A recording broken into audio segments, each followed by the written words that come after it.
Can you tell me your name and a little bit of how you're involved in the creative arts in Teesside?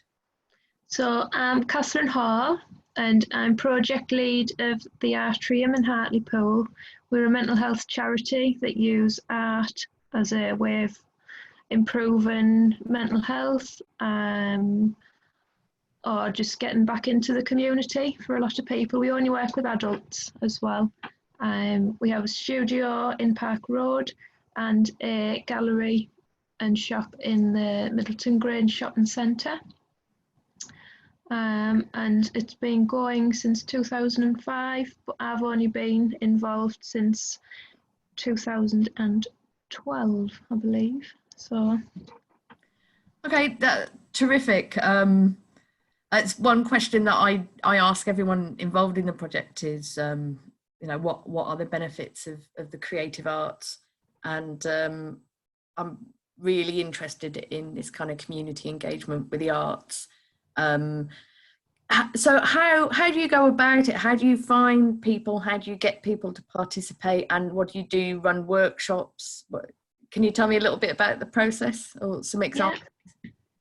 So a lot of our members have been referred through mental health services such as Mind, the Stewart House in Church Street, so NHS services as well. There's a lot of people that have just passed us as well on the street and just wondered what goes on in there. So everyone that is interested in joining gets 2 free sessions before anyone signs up. And then we take it from there as what people want to do, whether that's drawing, painting, jewellery, textiles, sculpture. We put them with one of our volunteers. And then it's kind of just like sharing skills amongst people. So it's not so much taught sessions on a daily basis. It's more come in and use the space for yourself to share skills, to pass on things that you might have learnt from childhood maybe, or if you want to learn any new skills. We've got a good team of volunteers, all that are artists themselves. Many of them are postgrads from the Art College, Northern School of Art, or been in teaching and they've retired and looking for something to do. So it's kind of a collective force in a way. And then we do, before lockdown, prior to lockdown, we were doing outreach in the community where we were working with kids in schools and like summer schools or Christmas events. We were working with the asylum seekers, refugee diversity event for the past few years now. And that's more, here's a project, here's everything you need, this is how you do it. And there'll be an instructor there, trying to get everyone involved in the same thing, really. So we've got different ways of working, depending on different people's attitudes towards it, I suppose. If a lot of people do come in and say, I've never done art since school, I can't draw, I don't know why I'm here. And then after a couple of sessions, you see that they're just doodling away, which turns into a painting, which turns into something that they never thought they'd be able to achieve. And to see that impact on their self-confidence as well is just amazing. And with the help of the gallery in the town centre, we all members the chance to either exhibit the work in there or sell the work in there. And we've had people recognised from galleries in Brighton, in Paris, all around the country really, and outside of the country, which they never would have thought they would have been able to do unless they had that facility to create, I suppose. So I hope that answered your question. Absolutely, that's just absolutely terrific. Clear demonstration of the importance of the arts, not just for people who actually want to be artists, but the process itself, giving people a chance to reimagine themselves and open up the possibilities of who they are and what they can achieve. Absolutely, yeah. That's wonderful.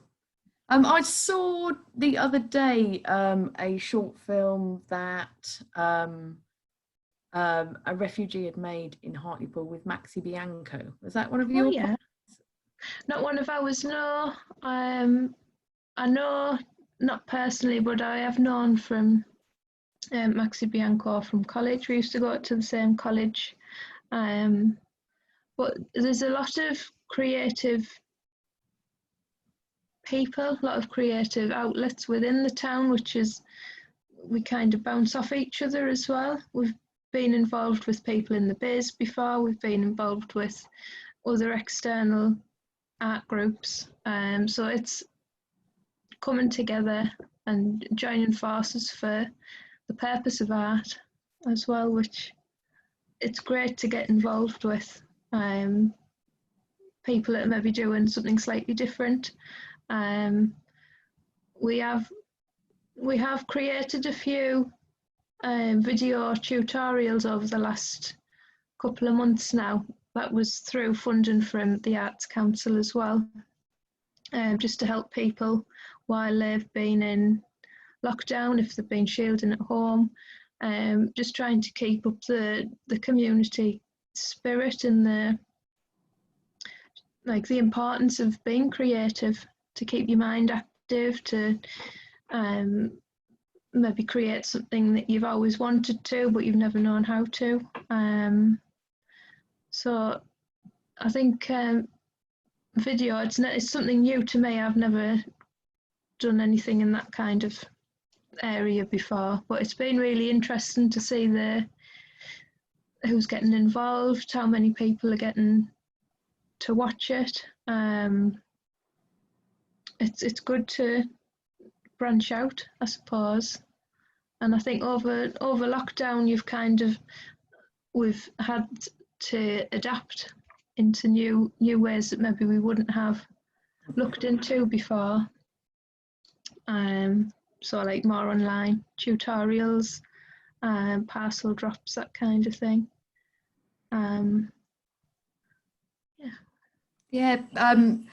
Again, a lot of people involved in the arts have been thinking about these things, and I mean, up until for the record, it's now the 9th of September, and it looks like we're heading back into lockdown, and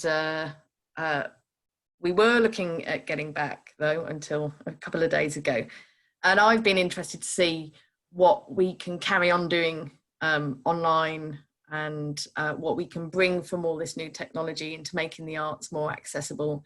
Thinking about things like I have a AI transcriber transcribing these interviews to make them accessible to the deaf community, and just thinking about taking that kind of technology out to where we get out performing, to have something like that running the whole time, so that anyone in the deaf community can just kind of tune in and read what's going on. I've been doing a radio station where we have a live transcription, so I don't know if it's a radio show you can read, but also for people who struggle either physically or through anxiety, depression, whatever it is, to get out there to venues and join in that way. It may be that all this move online has been quite helpful for people who want to engage but find it really hard to be in a room with a number of people. Yeah, definitely. We have been doing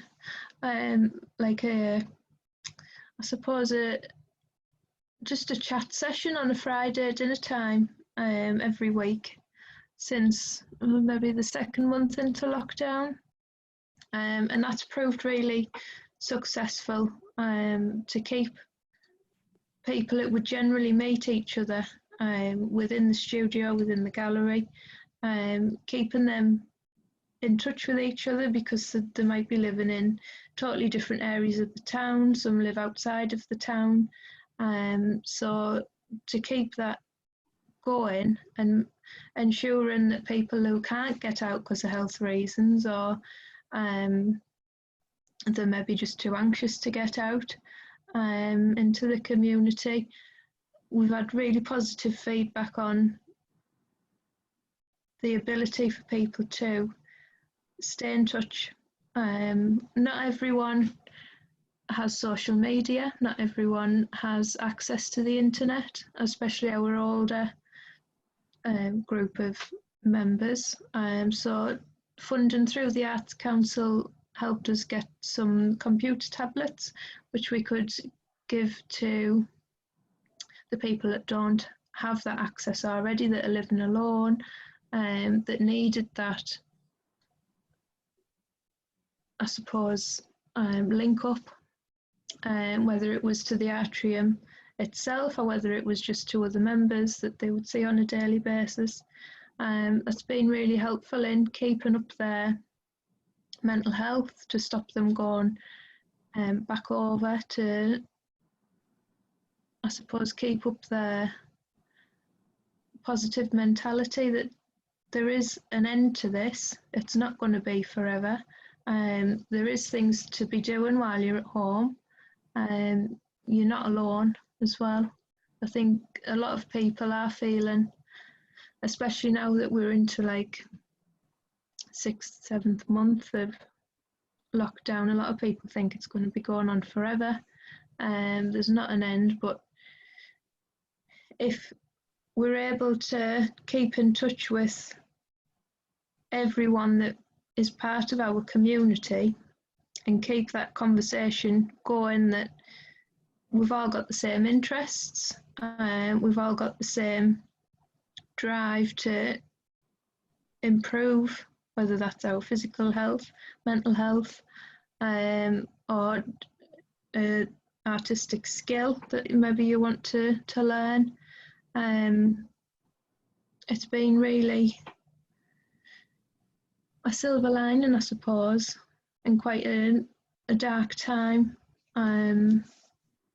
But I think there's a lot of people that are unsure of what's happening. I mean, me as well, because you don't know what's going to happen in the next month or so. So it's being prepared for any eventuality, really, and how we can make sure that everyone stays okay to a certain point, that you're looked after by the communities that you're involved in. So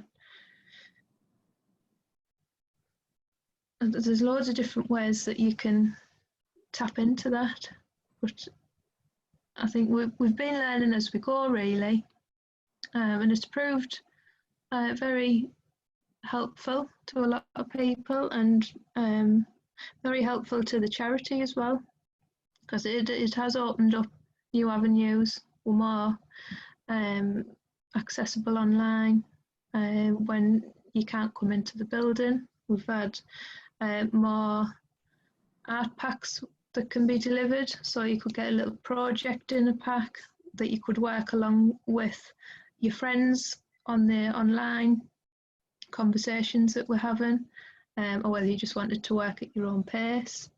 So it's trying to cater for everyone.